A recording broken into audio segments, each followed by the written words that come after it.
ଜୟ ଜଗନ୍ନାଥ ବନ୍ଧୁ। ଶୁଭ ସକାଳ।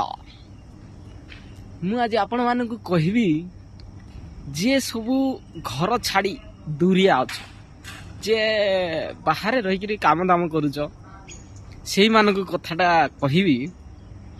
ଏନା ତ ଜାଣିଛ କ'ଣ ଭୋଜି ଟାଇମ୍ ଅଛନ୍ତି, ସାଙ୍ଗ ଅଛନ୍ତି କି ନାଇଁ କହ ଦେଖିଆ। ଯେ ତୁଇ ଯଦି ନ ଆସିଲୁ ତୋର ଚାନ୍ଦାଟା ଦେବୁ କୁହନ୍ତି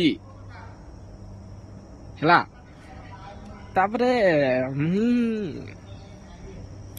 ମା କାମରେ ଫୋନ କଲି, କହିଲି ମୁଁ ତ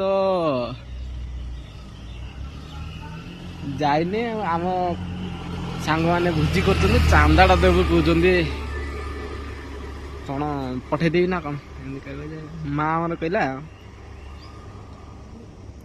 ଯାରେ ଦରକାର ଅଛି, ଆବଶ୍ୟକ ଅଛି, ସେମାନଙ୍କ ଦେଇ। ତୁଇ ଯଦି ଏନା ଚାନ୍ଦାଟା ଦେଲୁ, ସେମାନେ କ'ଣ କରିବେ? ଭୋଜି ଭାତ କରିକି ଖାଇଦେବେ। ତୁଇ ନ ଦେଲେ ବି ସେମାନେ ଭୋଜି ଭାତ କରିକି ଖାଇବେ। ତେଣୁ ଯାହାର ଆବଶ୍ୟକତା ଅଛି ସେମାନଙ୍କୁ ଦିଅ, ସେମାନଙ୍କୁ ଦେଇ କିଛି ଦରକାର ନାହିଁ କହିଲେ। ମୁଁ ଭାବିଲି ଇଏ ତ ଠିକ କଥା।